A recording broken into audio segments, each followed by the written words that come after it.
I am that I am, Adamus of sovereign domain. I'm going to take a few more good deep breaths and smell the beauty in the air, the richness, the nature, the coffee. You know, in my lifetime, my character of Mark Twain, Mark Twain actually came here to this island. Back then, all the islands were called the Sandwich Islands. Doesn't make a lot of sense because you can't find a good sandwich on the island these days, but called the Sandwich Islands. And he loved this place. As a matter of fact, and this is a very true story, he walked right along this road here, right in front of what is now Villa Amio, now called the Mama Lahoa Highway. Back then, it was simply called Coffee Road. Coffee Road, because it was a road used by the farmers and by the workers to gather the coffee and bring it in for the drying process. It was mostly used for that. So he walked right in front of this very place.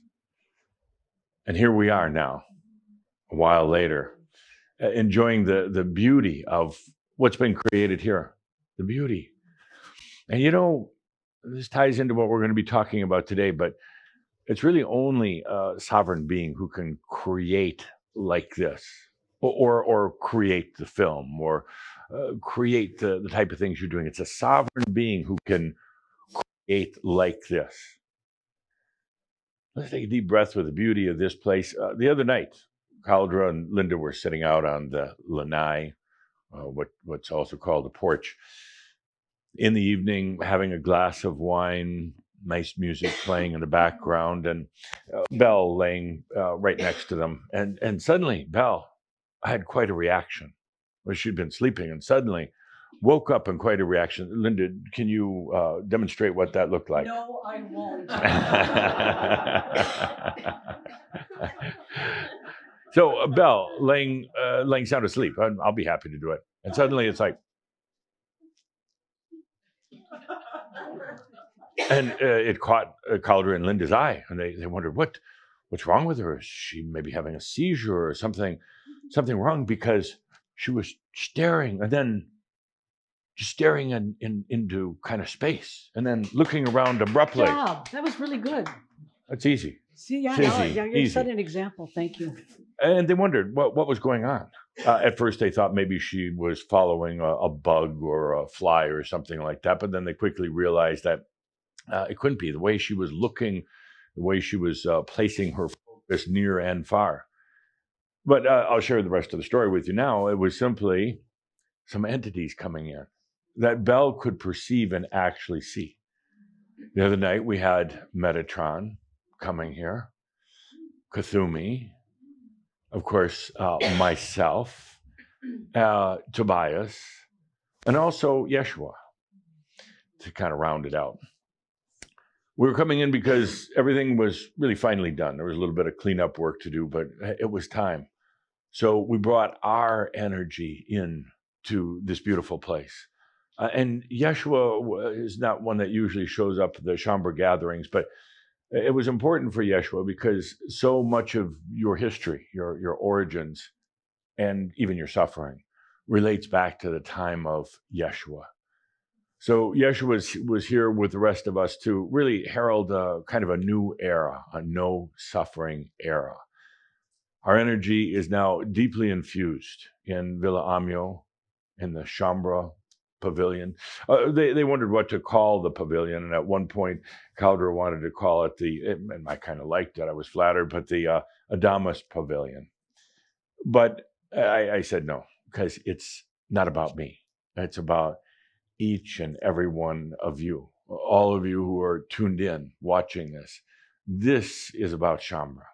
It's not about some entity. It never should be to glorify an entity. I was quite flattered, of course, but it is truly a Shambra pavilion. And well, before we go any further, we have to first focus our cameras in the back. We have some real characters back here. If you would stand up, dear characters. I love when you come in costume, when you get dressed up for the occasion. Any comments, any theme? Maybe the microphone. Okay. Or just because? Just because. A little bit of everything. What did you say? Autobiographical, right? Yes. Well, first of all, you always invite us to get dressed up, Absolutely. right? So it's all an act. Your Might fault. as well. Yeah. Number one. Yes. And number two, we were sort of feeling into what would be a fun costume. And then we realized after picking these costumes, reading the archetypes of the of all of those characters, it was really interesting to see it actually totally matches all of the aspects that have lately been transformed or released or, whatever you want to call it. So I found that really, really interesting. Yes, and it looks so comfortable in all this heat. It does. Good. Thank you for getting dressed up. It really is wonderful. And it's also, life is just a great big act. Stop being so serious about everything. And, have fun with it. Have fun with the different roles. And you start seeing that the old human act was just a great big act, not to be taken very seriously at all. So before we go any further, quickly, Linda with the microphone, I'm going to ask, what did you feel when you first arrived here at the Chambre Pavilion? What did you feel and sense when you arrived here? Joy. Say it again. Joy. Joy. Good. Yeah, joy. And not we're not done yet. It's joy. Joy. You can't just give a one-word answer. Give her back the microphone. Yeah. Yeah. Yes. Joy. Joy. And where do you come from? Germany. Germany. Okay. And how was it when you left there? Yeah. Cold. Gray. 20 grades. 20. Not too bad. Yeah. Warm, And very warm for this. Very warm for this time. Yeah. Yes. Yeah. And so when you arrived here this morning, is this your first time at Villa Amio? Yes. Yes. And the first long distance. First long distance journey. Other side of the world. Yes. How do you feel? Here. Yeah. How's your body feel with all that? Very good. Yeah. Oh, yeah. When did you arrive? At Monday. Monday. So you've had a little time to recover. I was in Denver. Yeah. Snow. Snow in Denver, yes. Not so much joy in Denver with the snow. Yeah. Good. And so you arrived today and you felt joy. Anything else? Anything else? Freedom. Okay. I'll go with that. Good. Thank you. Glad to have you here. Thank you. Yeah. And the flight here is long, but going home is really long. Sunday I was in Washington. In Washington. Yeah. To see the White House and the Capitol. Ah, that Washington. Oh, I thought you meant the nice Washington. Mr. T was there. Did you feel joy at the White House? Not so much. It was rainy. Yeah. Yeah. Kind of different energy. I used to spend some time in Washington, D.C., and I try to avoid it now at all costs. Yeah. Good. Thank you. A couple more. What did you feel when you got here today? A little excited. Yeah. And so grateful to be here. Mm-hmm. See all of the wonderful chambre again. Yeah. Or for the first time. So I love it. Anything else? Kind of an underlying energy. It smoothes down now. It has been the last for a couple of weeks. Yeah. Smooths down. Yeah. Okay. Good. Couple more. What did you feel when you arrived here today to attend this first Shroud in the Chambre Pavilion? Yes. It's like coming home. Like coming home. Yeah. And it's like heaven. Yeah. And if I could, I would stay here forever. Oh, well, why not? All of us. All of us. Why couldn't you stay here forever? About my 2 children. Yeah. Horses. Your horses. I cannot take it. We can put them on a big airplane and have them come over. There are horses here, Yeah. This is the only reason. The only reason. Okay. So if your horse is left, then you would leave too. Mhm. Okay. That's I fair. come here. Yeah, yeah. Yeah. I do love when people love their pets. Yeah. Yeah. What are your horses' names? The Mare is Noblessa, Yes. and the gelding is Leo. Oh, yeah. That's good. I need him because horses, don't stay alone. Yes. And therefore, I need another horse. That is very true. And this is Horses and people. I kind of don't the want same. to have another because something it's heavy work for Yeah. me to look after. It is. But Yeah, I the- love horses. the I had Mare, many. it's my heart Yeah. child, and Ah. you Good. know it in Denmark. I told you if I get a phone call and she would be have some trouble, then I must go. Yeah. But now this Now is she's better. Yeah. She's Mm. better. yeah, she's okay. Yeah. Good. Thank Good. Okay. You're very clear then about what stands between you and just being here. Only this, and I could not sell them. I could not sell them. I could not divorce from Right. this right. one horse. It No, is- no, I understand. For 15 years we are together and we are very near, and Yeah. this I couldn't do. Yeah. Good. Thank you Thank so you. much for sharing. Got one more. What'd you feel when you walked in here today? What'd you feel? Excitement, Excitement, thrilling, Thrilling. and focused structure energy. Oh, what do you mean by that? Focus, structured energy. I don't know. It's. I'm not going to send you to the bathroom. Because it's a long I just way keep up on there. speaking now. I just keep on speaking. Yeah. Focus structure. It's when I was here last year, Mhm. it was more like a wave there, and now it's Oh, been brought together. Yeah, it yeah. brought together. Yeah, Thank you. good, good. Great, thank you. Okay. What we felt the other night when we came here, the entities and myself, was a couple different words to describe it. One is blossoming, opening up, blossoming. I felt it immediately that something was opening up, and I'm not just talking about the physical structures. I'm talking about something is opening up for Shambra. For Shambra, it's blossoming. You know, the seeds were planted a long, long time ago for your divinity and your humanity to come together. 2,000 and some years ago, in particular. Again, another reason why Yeshua accompanied us. It took a long time for those seeds to germinate, to get ready. A lot of preparing, a lot of challenges and difficulties. Now they're blossoming. It's opening up. 2020 is going to be such a huge year for all of you. For all of you. Probably, I would say for the majority of Shambra, 2020 is going to be the most significant year of your life in terms of changes that occur, final clearings that take place, and realizations in your life. Not because of the year 2020, although the numbers are interesting, but it just so happens to be that was kind of our landing point. You know, we're on schedule. 2020 was kind of that landing point. So many of you came in after World War II, not all, but a lot of you did.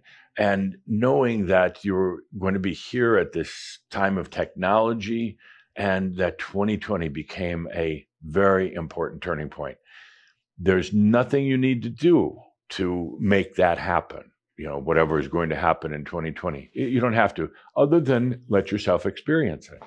You don't have to work at it. You don't have to, we can write songs about it if you want, but you don't have to work at it or effort it. It just occurs. It's a natural germination that leads to the blossoming of all who you really are, blossoming of your freedom. And that's really what all of this is ultimately about, is that freedom. This place is here at the pavilion is also, I would say, kind of, in a way, a center point, a focal point, an energy connection point for so many Shambra going into their realization. You don't have to be here. You can, of course, and it's a beautiful, delightful place, but you don't have to be here. All you can do is tap into the energies. literally right here, and with those of you who are here today, in this floor that you're sitting on, and everything about it becomes kind of the focal point. I think some of you may call it the 0 point for the realization to occur. It's going to occur. That's the fun part, the nice part. This becomes kind of a tuning in, tapping in focal point. And again, whether you ever come here or not doesn't matter, but this is going to be a place where you just say all the sovereign energies gather and miracles occur, whether you're here or not. So for those of you who are here for our first event, you have the honor, the prestige of being the first to really ground that. Take a deep breath and honor yourself for being here. Those of you watching in, bringing your energy, adding your energy. It's going to be a year of blossoming, really getting past a lot of the old stuff that you've been carrying around that's been the old ghosts. The amazing thing is that, is that we're here. You're here. A lot have dropped out along the way. Some have crossed over, but you're here. Just for a very quick kind of status report, where we are. We've been going through a lot over these 10 years together. One of the most important things that you're beginning to get, to understand, to embody is that the realization is going to happen. That's a very key point. I repeat it over and over. The realization is going to happen. I know the date. And you don't have to worry about it or work at it. That's such an important point, because there's still a tendency every once in a while, you think you have to work at it, you think you're doing something wrong, or you think, I'm not talking to you, but I'm talking to all of you. The realization happens. And it doesn't matter if it happens next year, the year after, but it doesn't really matter, because right now is simply the experience of going through it, the shedding of old stuff that's really actually not yours, and then coming to some amazing new understandings. Now, that being said, realization isn't what most people think it is. It's not like suddenly you can walk on water, which Yeshua tells me he never really did. It was really shallow, and everybody thought he was walking on water, but it was just very, very shallow at the point he was walking. Made for a great story in the Bible, though. Impressed everybody. It's not, realization isn't that kind of thing. I guess if you could say anything, it's just a coming to peace within yourself. Coming to peace where there's not the battles, there's not the guilt or the shame or the issues. Finally being able to enjoy yourself. The human self, the divine self, the I am, the master, all that together. Just not having those inner conflicts or battles. Now, it is kind of magical, because when that happens, when there's not all that friction and tension and guilt and shame and everything else going on in your life, that does an amazing thing with the way energy serves you and is aligned for you. When you're in a place of suffering, the energy will then be there to facilitate suffering. When you're in a place now when you are totally at peace with yourself, there's none of these inner conflicts, when your creativity springs forth, when it blossoms, the energy all changes to accommodate that, to facilitate it. That's the big difference. That's where the magic occurs. And a lot of people go for the magic, but they forget the other part, that it's about total allowing of self, of everything. So realization, it's a given. Now you can relax and just enjoy. And I know some of you are still a little nervous about that. Still like, well, I got some more to go through. No, you don't. Really. Just please get over that. Right now, just let it go. Stop. Some of you are so programmed and conditioned to battling on the inside and outside, you almost can't imagine what it's like to have that. So you hang on to some of the battles. Let go of it right now, because the realization occurs. And what's going to happen is you're going to come to me in the next couple of years. You're going to go, geez, why didn't you tell me just to allow, just to stop the battles, just to enjoy. Because I was really stressing about it, and all that stress and angst wasn't worth the time. It was a waste of really precious lifetime on this planet. So number one, realization, it just occurs. It's just there. You pre-planned it a long time ago. I mean, you agreed to it a long time ago, and now it's here. Secondly, that energy is your friend. I've talked about it a lot. It takes about 5 years for things to sink in. So if you ever wonder why I keep repeating things, because it takes about 5 years for the duh to take place. But energy is your friend. It is not an opposing force. It is not here to hurt you. And now you can't hurt yourself. Remember last month we talked about do people abuse themselves or do they abuse others? And it's mostly about abusing themselves. So there's still kind of a fear. Am I going to do something to harm myself or others? You're not going to. You almost can't. Can you just allow that instead of fighting it, instead of trying to go mental on it, but just allow that? Is that you really can't hurt yourself. And energy's not going to hurt you. Can you allow that, Luke? You still struggle with that, don't you? A little bit. A little bit, yeah. A lot of it. You'll get it. And you're going to then come.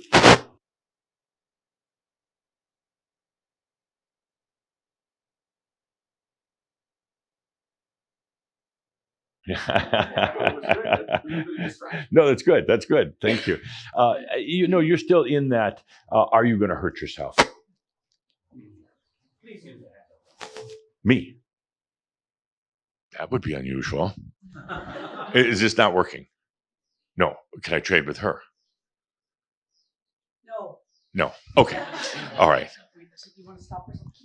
Okay, so you're still kind of in that mentality. Am I going to hurt myself? And worse yet, am I going to hurt others? You don't have to worry about that anymore. That's a big one. That's a big one. Yeah, because that's still part of you, and you still like walking the edge of that. Coming to the point of almost hurting yourself, but you're not going to anymore. So let's take a deep breath with that. You're just not going to hurt yourself anymore. You're not going to. Energy is your friend. Energy is there to serve you. The two big things, realization just happens, and energy is there to serve you. It's like, and this is fun, actually. Yeah, no. And Linda was looking for a thrill here. I'll stand still. I'll stand still. So this is really strange. So those are two very, very big points. I've been talking a lot about energy because it's so. Hold the microphone, please. Let me play with my own pants. We could switch to a shot of the ocean while all this is going on here.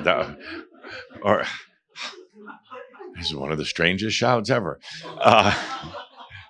Third point, a very big one.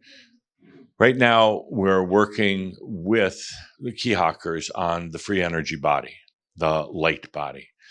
We'll eventually be bringing that to all of Shambhala, but right now it's such a focused and relatively clear group.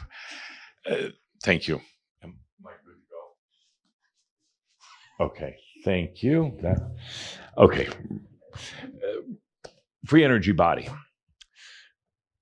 You're going to need it to stay here as an embodied master because the old physical body, as you know, hurts and does weird things. It's painful. It's you identify with it, but it's one of the semi-disgusting things about being a human being is having the physical body. So we're working on the free energy body. And as I pointed out, we don't want to do that first. So many spiritual new age types, let's go work on the free energy body. And they're still carrying around all these wounds and imbalances and everything else. then you're really looking for a major collision when you do that. You're trying to bring in something you don't even know what it is, what they call a light body. You're trying to force that in because you really don't like your physical body. You're guilty about your physical body. So you're trying to do a light body and you're trying to force that in. It is a recipe for disaster. And I'll go even further. It's a recipe for cancer when people do that. Yeah. Do you two want to go out on a date or something? They're having technical problems. So for those watching it online, we're having a lot of fun. It was very important. It was very important to all the static. Very important to do things like releasing the ancestors. While other groups are honoring and worshiping and trying to emulate their ancestors, is like, no, let's get rid of them because. And they want you to, because it just carries on that tradition of the old physical body and very limited suffering thoughts. So we're at the point now with the free energy body. It doesn't happen overnight. You don't want it to happen overnight. It's an evolving thing. And there's kind of this dance that takes place between the old biology and your free energy biology that takes a little while. Not necessarily painful, but just at times a little strange and a little bit uncomfortable. So that's kind of where we are. And we're at this blossoming point right now where the realization just starts really now, taking hold, sinking in, becoming you, not just a fleeting thought every once in a while or a fleeting experience, but it becomes part of your everyday life. Now we're the light body, you start to feel it in your biology, or your biology integrates with your light body. So this is a place of blossoming that's taking place right now. Let's take a good deep breath with that. A place of blossoming, whether you're ever come here in person or not.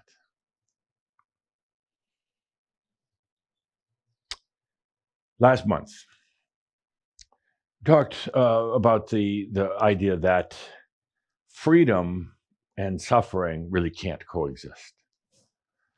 And it created a lot of interesting, good comments amongst Shambro. Freedom and suffering cannot really coexist. And when I say that, I'm talking first about within your being, within your psychology, within your body. They can't. Just feel into the dynamics for a moment. Part of you is truly becoming free, where you're not relying on anything or anyone else for your energy, for your creations, for anything. You are a free being. You're no longer connected with the ancestral biology or mind or DNA. You're literally becoming a free being, even though you're in physical reality. That's an amazing physics just there. Even though you're still in physical reality, because one would say it's almost impossible to be free in matter, in this physical reality. It's not true, actually. You can be, because that energy, even of matter, starts working for you. So now we have this whole dynamic, that part of you becoming totally free. And there's still some of the old suffering energy and consciousness. And the two can't exist. So what's going to happen? What's going to happen? You have that free part coming in, but you still have the suffering part that's, it knows it's on its way out, but it's resisting. It still believes there has to be some degree of suffering. So just feel what that dynamic is like, what it's going to do in your body and even in your mind. And ultimately that they can't coexist. And I was very careful how I worded that last month, because there is a tendency for you to say, well, maybe they could coexist. I'll be relatively free, but I'll still carry a little suffering with me just to remind me not to screw up. Or I'll still carry a little suffering because, you know, the rest of the world is suffering. So I guess I should carry a little bit of it with me too, so I can still be empathetic. The two really can't coexist. You can have a big battle within your being, physical or mental being. You can have a big battle taking place to see who wins. Kind of like the old battle between light and dark, but now this is freedom versus suffering. Freedom will win. Freedom will win. You've come too far. You've had some tastes of it. It was part of, well, you could say your destiny for this lifetime, your desire for this lifetime. So freedom will prevail. And somewhere along the line, suffering is going to have to come to an end. Your allowing of suffering in your life has to come to an end. How is that story going to play out? Feel into some of the suffering that you still carry, whether it's a physical ailment, whether it's just psychological. Suffering is going to have to change. The two cannot coexist. And I want to be so clear about that because I know so many of you are going to try to make it coexist. I'll be mostly free with a little bit of suffering, and it's just not going to work. It's all or nothing. All or nothing. So what happens to that suffering portion of yourself? Feel into it for a moment. Feel into, as a matter of fact, would you mind, this is not a marab, but just a little feel into your suffering kind of music.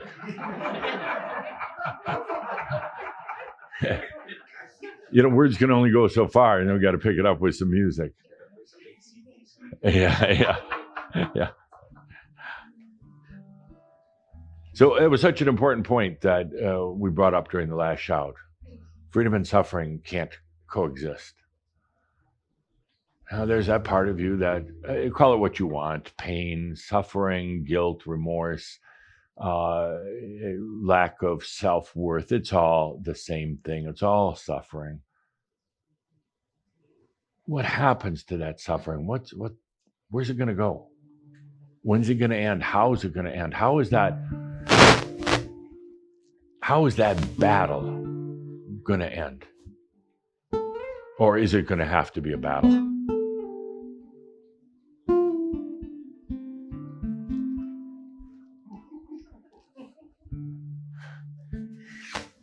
Every one of you still carries a degree of that suffering within you.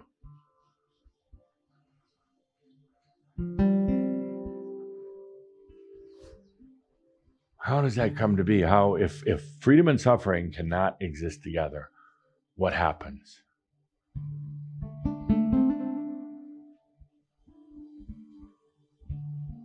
If you're not sure where your suffering is, just think to 2 o'clock in the morning when you wake up and you have that anxiety or worries or fears.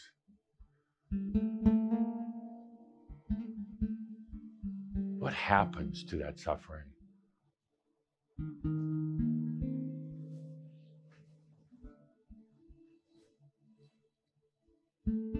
Suffering is such a interesting but strange part of the human condition. It was never programmed in at the beginning. It wasn't like when the human being was being developed that somebody said there has to be a component of suffering. It was, it evolved. It came to be.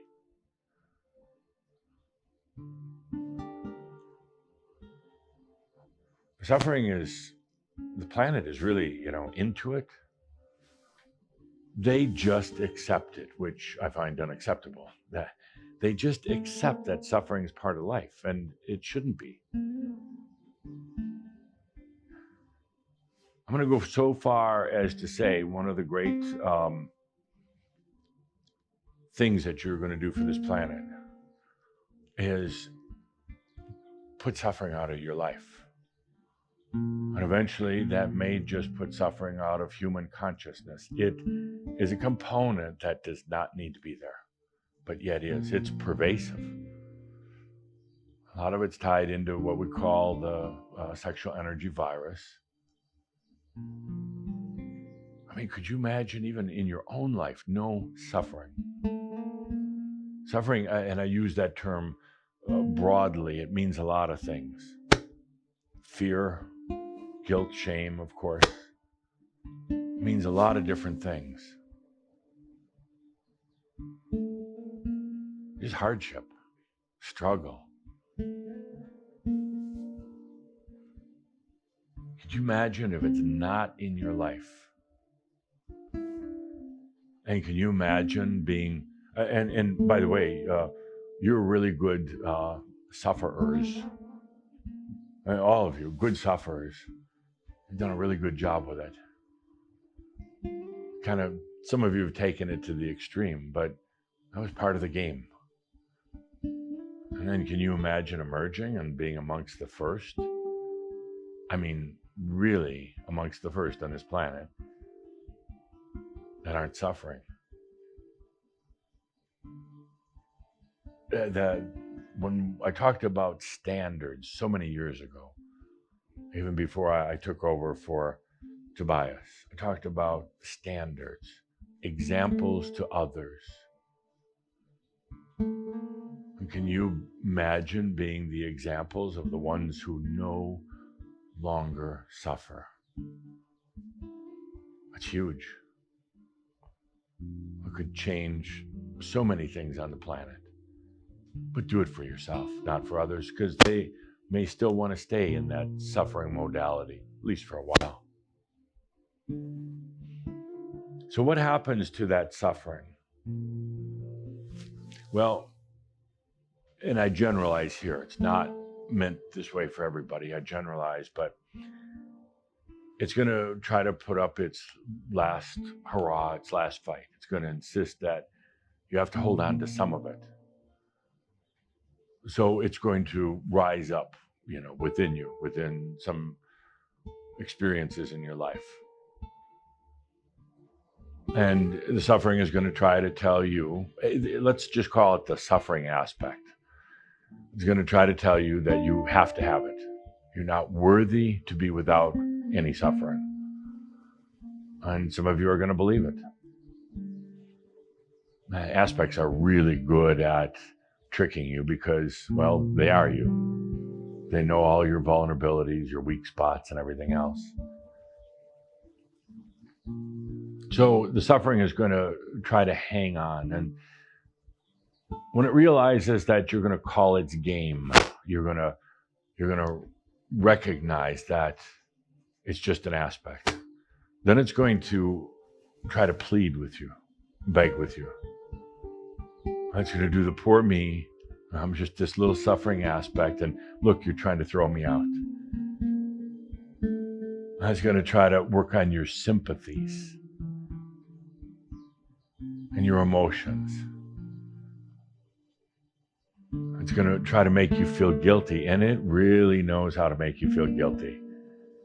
It sounds kind of weird. Why would you even want suffering? But it'll find a way to make you feel bad about it and yourself.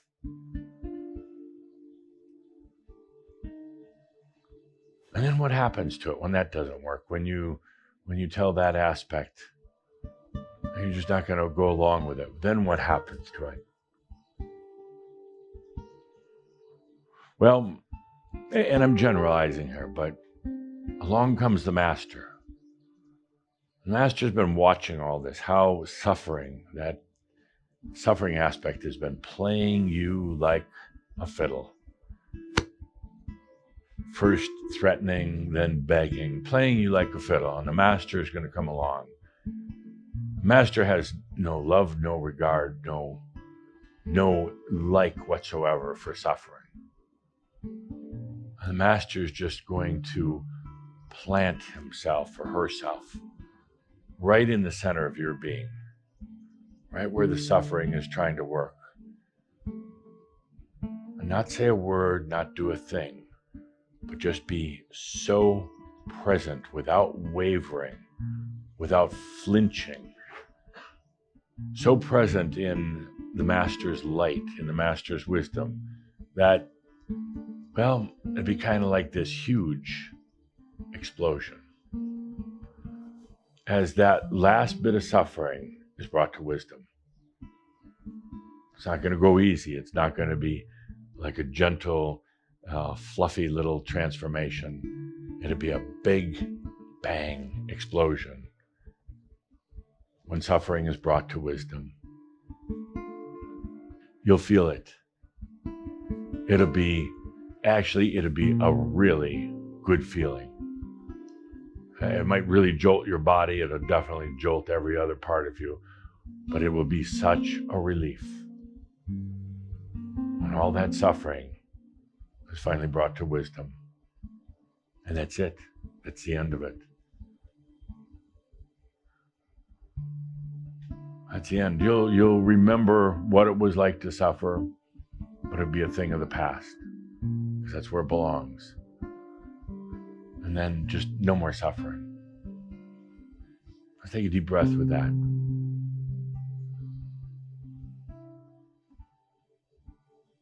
That will be such an indication of your coming to realization when that occurs. And it's not going to be a gentle, easy, a gentle, mild thing. It will be big. Lightning bolt big, Explosion big. Not explosion that it's going to hurt you, but it'll be big. Let's take a good deep breath for that. Thank you, Master G. So you have that to look forward to, and I mean that literally. You have that to look forward to. It's time to end the suffering within your being. That's the first half of it. And I say then that freedom and suffering cannot coexist. Well, you're going to have taken care of that within yourself. And you're not going to have that component. Freedom then will be pervasive. You will be freedom. Now, what about the rest of the world? You've chosen to stay here on the planet as embodied masters. You're going to stick around, but you're going to be in a world of suffering. Still believes into it, still buys into it. It's still, from the moment people get up in the morning till the moment they go to bed, there's a heavy component of suffering. How are you going to coexist with that? How are you going to be a free being in a suffering world? It will be challenging. It will be very challenging. Because in a way, you'll still remember what the suffering was like, and you'll not want anybody else to suffer. You'll want to erase that from their being. You'll be tempted to try to do little magic tricks on them to relieve their suffering. Don't do it. Remember, they're on their journey. They're picking their experiences. Don't do it. It'll backfire on you. It's going to be difficult because you're going to want to scream out at times to people to stop the suffering, but their ears won't hear it. They're not ready for it.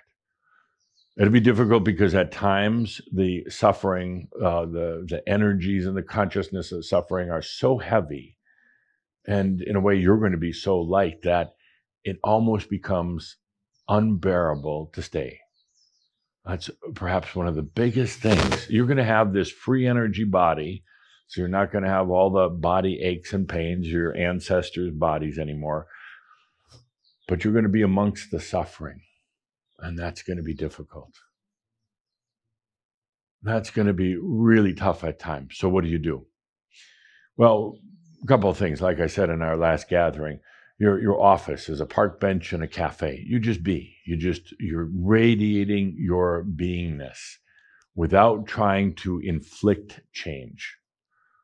What you're doing is you're opening up potentials that they might not be seeing, but it's not up to you whether they see them or not, whether they choose them or not. It's not up to you. So what do? Well, you're going to need plenty of time by yourself to get away from all that suffering. And you're going to find yourself, as some of the other ascended masters did, you're going to walk away from it once in a while, just want to be away from the rest of the world and just cry for them. You know, Yeshua did a lot of crying for humanity. Yeshua was a composite being, not a soul being, but made up of many other soul beings. And it was so difficult at times to be in that enlightened state, yet to see all the harm that people do, all the suffering they go through, and to know that you can't run around and evangelize. You can't try to make them change. When they're ready, they'll find their way to you or to somebody like you. But in the meantime, they are choosing to go through that. So that's going to be a tough one. That's where it's going to be important to spend time by yourself, recharge your batteries, recognize that they're going through an experience that you also went through. And there's other things, occasionally getting together with other Shambra to join together, like what so many of you are doing here, and to really start putting together your own story. Putting together your own story, whether you do it in a written form or however, the understanding of your own story, I mean, your journey for many, many, many, many lifetimes is going to give you a deeper empathy and understanding for other humans, but also what you've gone through. By putting together your own story also is something that you can leave behind for them eventually. It's going to help you come deeper into your own truth. So let's take a deep breath with that. Freedom and suffering cannot coexist within yourself. But what you're doing here is choosing to stay on the planet, a suffering planet, as a realized being. That's a real challenge. That's a real challenge. Let's take a good deep breath with that. Next on the list, let's do this month's. I think I should just sit down and not move. Let's do this month's practical magic for the modern Merlin. This month is an interesting one. And where it's going to lead to is going to be a little bit of conflict with some of you, but I like that. Practical magic is that when magic occurs, when sovereign beings allow their energy to dance with each other.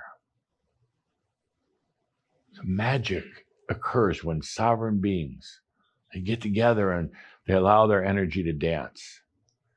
Now, that's really important, and I'll explain the other side of that coin in just a minute. But that's really important because you're beginning to do it and to see it. You know, if there's two sovereign beings who are not needing energy or anything else from anybody else, and you put a couple sovereign beings together, their creativity, their sovereign energy that's not trying to steal from anyone else, miracles, amazing things happen.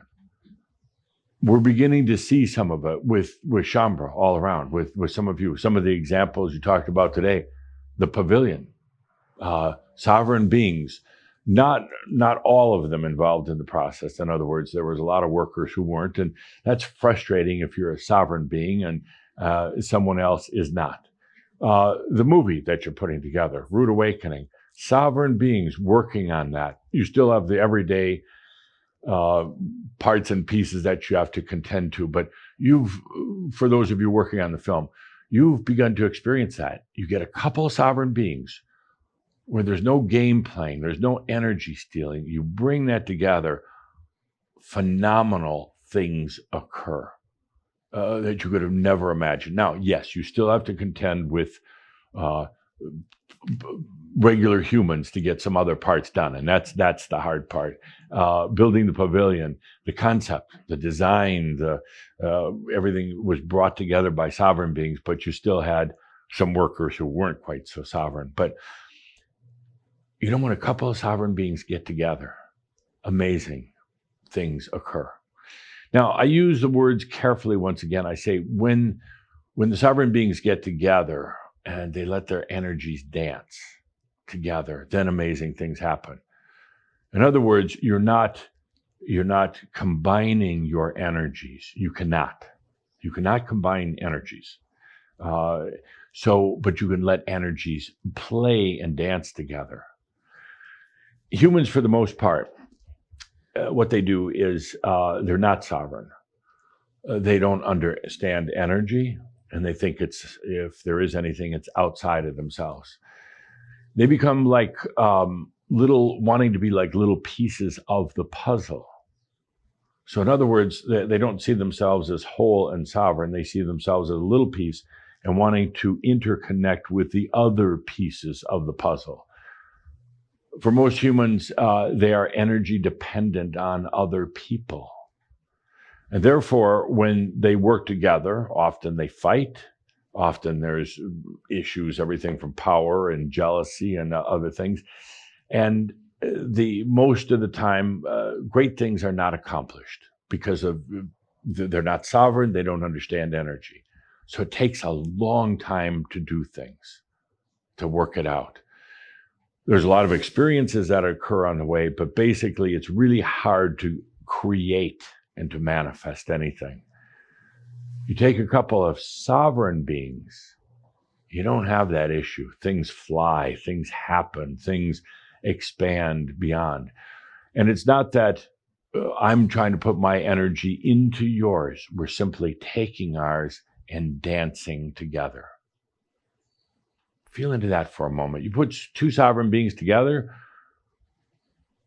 that own their own energy. And now you can really dance. You put a couple of humans together that fear energy, that steal energy, and oftentimes it's disastrous. Other times it's just slow and laborious. So that brings up a couple of points. First of all, you've heard me say that everything you perceive is your energy. It's going to take a couple of years for that to really sink in, but everything you perceive is your energy. Of course, the first question that people, that you and others ask is, well, we're all seeing the ocean as an ocean. We all do things together. What do you mean? All these people are my energy? No, it's your perception. All energy is your perception. The energy or what you're perceiving does not belong to anyone else. It is all yours. Now, the difference is that it's all your energy, but you're not just perceiving your consciousness. You can perceive the consciousness of another being, but it's like they're on the other side of your energy field. All the energy is yours, but you can also be aware that there's other consciousnesses out there. They cannot take from you. They can't ever be part of yours. I don't care if you're two passionate lovers and you're soulmates and everything else. Consciousness can never be together, but you can perceive them, and therefore it can have an effect on how you perceive your energy. That's another important point. It takes a little while to really understand that. Once you start realizing everything out there is your energy, it's your perception, your energy, but you're also aware that there's other consciousnesses out there, and that can affect or it can have an effect on how you perceive your energy. Just feel into that for a moment. I feel some of you like, what the hell is he talking about?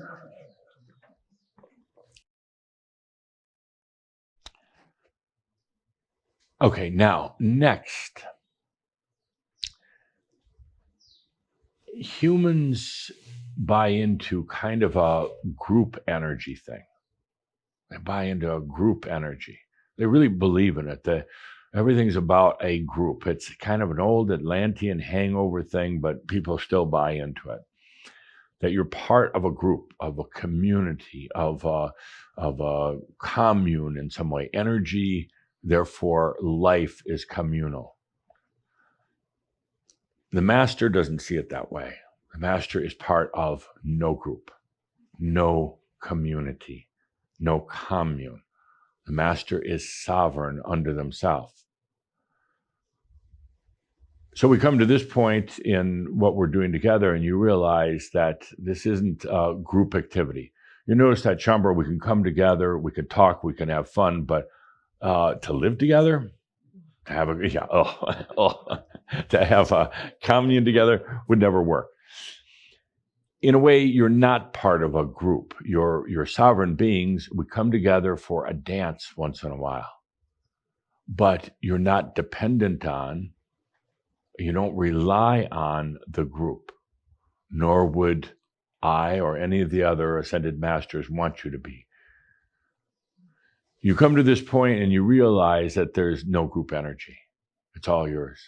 That's a little disconcerting at first because humans rely and depend on group dynamics, their families, their friends, their just even the presence of another human once in a while. They like affinity groups. They like to belong to different things. You know, with Crimson Circle, there's no belonging. There's no membership. There's no dues. There's none of that. You are sovereign beings. We come together in a dance once in a while, but you do not belong to the group. It's the same now with really any of that group consciousness. And some of you are going to have a hard time with this because you feel it's the right thing to do to be part of a community. And some of you feel that group energy is important, but you come to realize as a master that you go beyond that. It's a little scary because some people don't like being that, you could say, alone. But as a sovereign being, you're never really alone. You have yourself. And then maybe some other sovereign beings. But we come to this point and it's time to ungroup. And you've probably been sensing that in the last 3 or 4 weeks. At first you start sensing a lack of not belonging to anything anymore.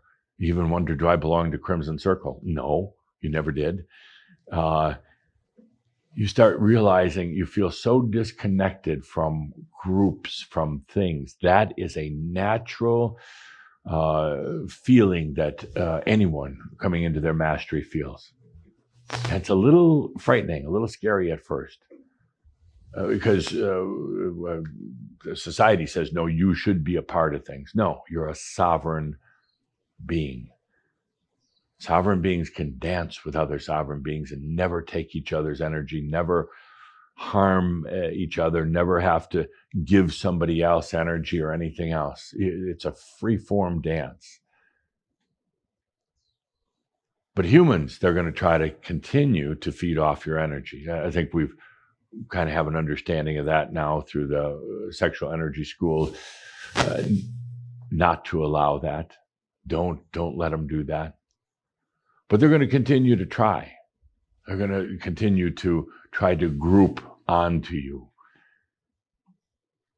Now you come to the point in this amazing work we're doing together where you realize that it's not a group energy anymore.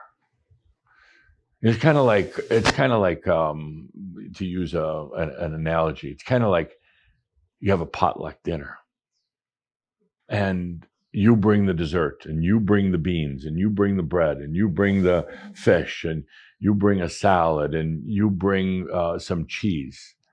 That's kind of how humans are. It's a big potluck. Everybody brings a little something to the table and then we have a complete meal. What do you bring to the potluck if you're a sovereign being? Wine.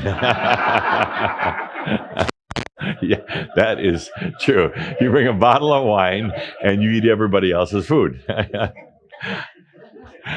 Yes, thank you.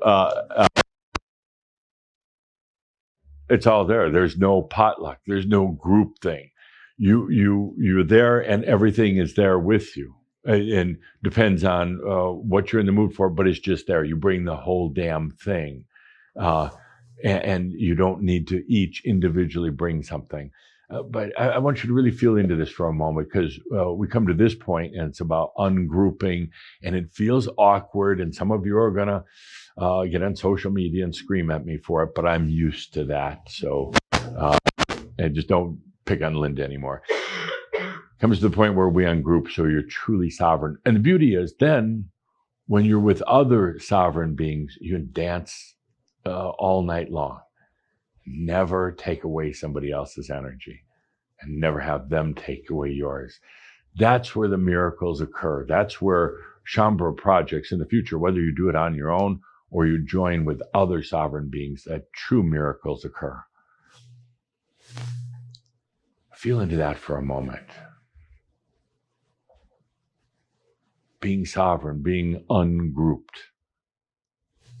I'm not saying communities or organizations or any of that is bad. It's good for people, for a lot of people at that time, at that point in their life. But now it's time you go beyond that.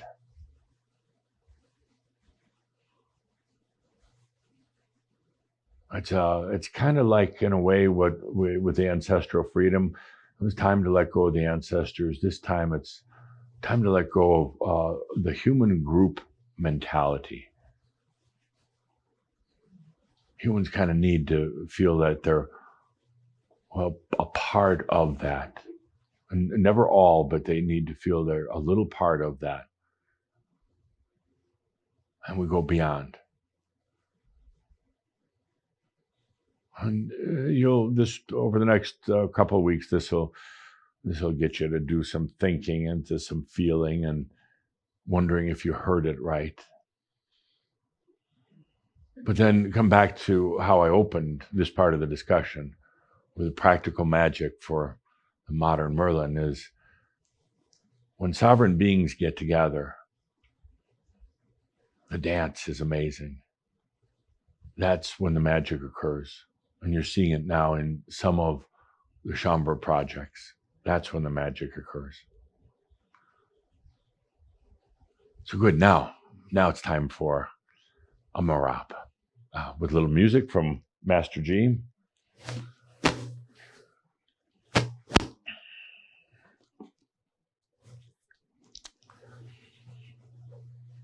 I've been talking quite a bit lately about suffering because we're going beyond it. And I want to do this marab to really facilitate that.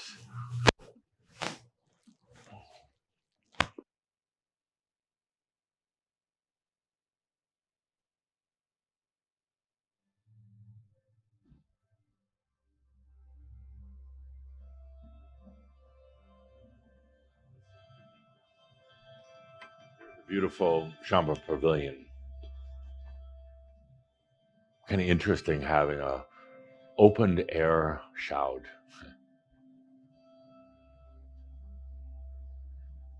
It's really a place where the energies start blossoming, the realization starts really blossoming right here.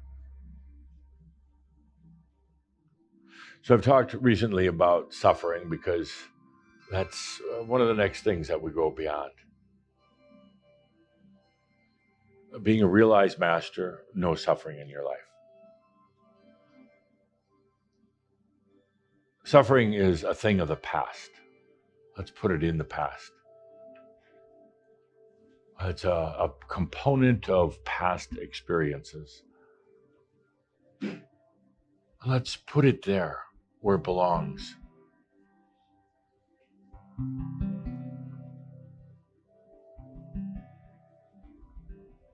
And not let it seep into the future. Let's keep it in the past and actually let the master bring it to wisdom. Let's let that presence of the master be so present and so clear, so steady, to be able to look that suffering right in its eyes, right in its being. Not trying to fight it, not trying to destroy it, but just being so present, unwavering, that the suffering just melts in front of it.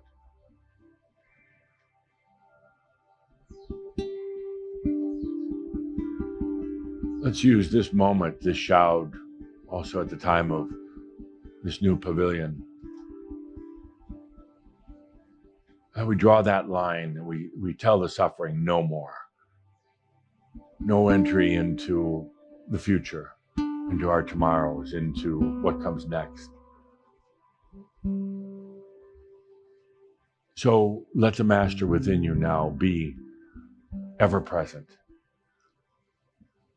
Not deceived or not fooled by this aspect of suffering.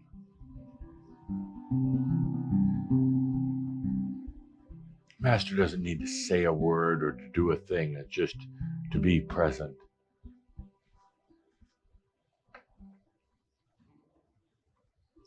And then to feel what begins to happen to this suffering aspect.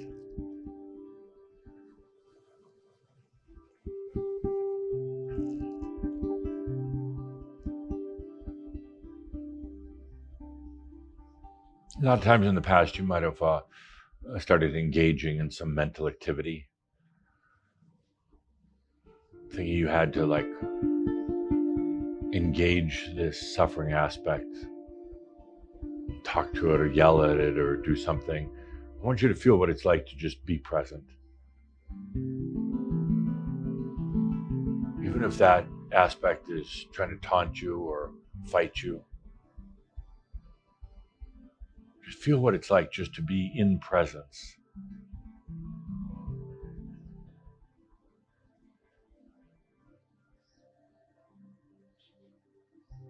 That suffering aspect has a big bag of tricks. Lack of money, lack of abundance.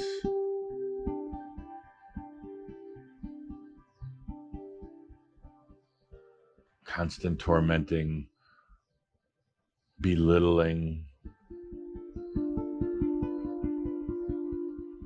pretending that it doesn't know the answers.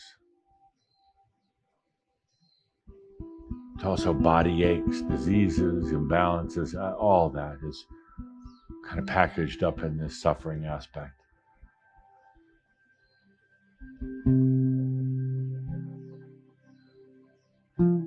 It just doesn't belong on this planet anymore. It doesn't. I'm tired of it. And I know you're tired of it. Why people take it for granted, why people just think it's part of life, I don't know. It's not. Life should be joyful and abundant.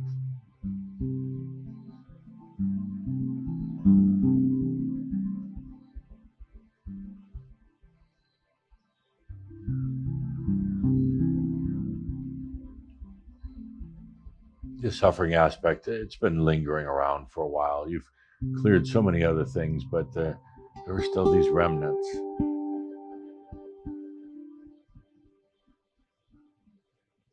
Well, it's just time to keep that in the past.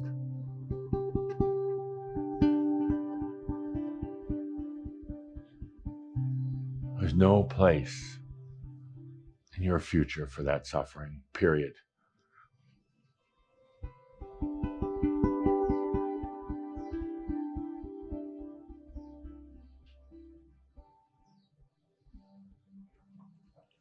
And yeah, you're going to still see suffering around you with other people.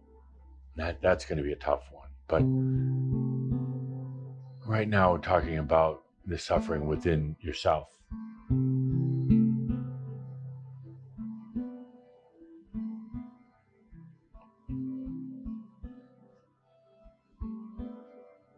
Let's keep suffering in the past where it belongs.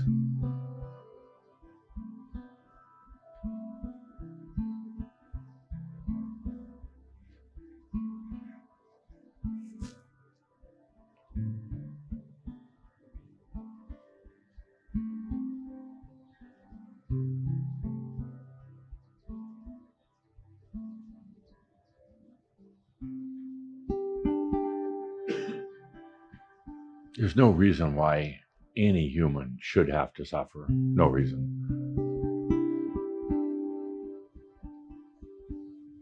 It somehow has become such a part of the human condition.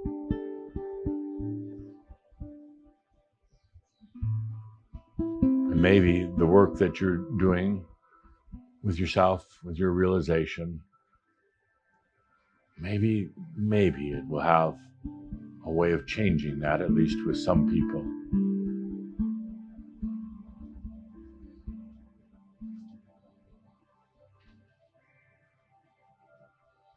Take a good deep breath now and let that master and the wisdom of the master be totally present. Totally present. Right with this aspect of suffering.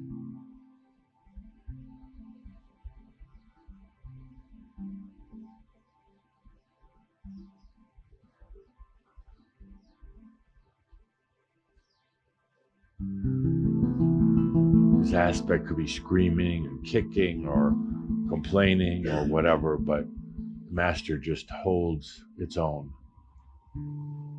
holds its wisdom, holds its light, until this aspect realizes the game's over. The game is over.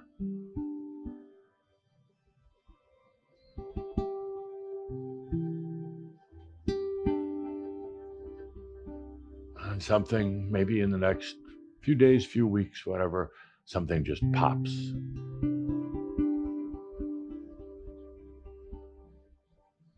When that aspect is finally brought to wisdom. Let's take a deep breath with that.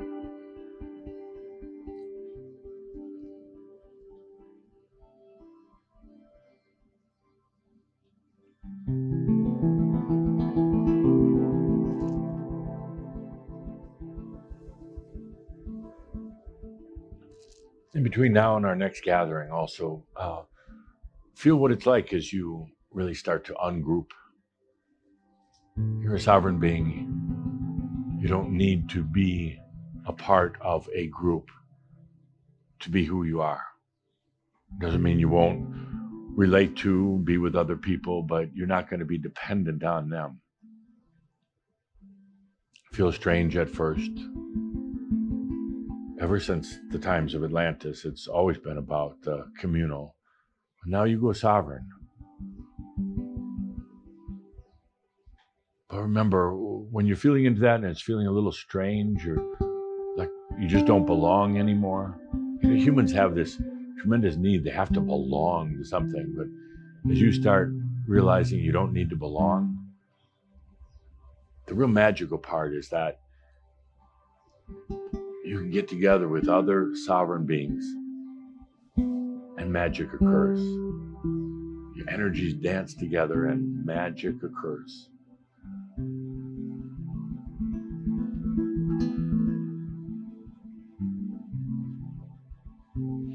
Let's take a deep breath, and we've got a honoring from those who've accompanied me in here. Tobias, Kathumi, Metatron, and Yeshua.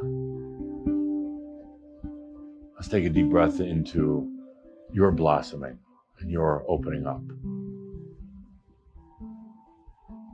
With that, my dear friends, remember that all is well in all of creation. Thank you.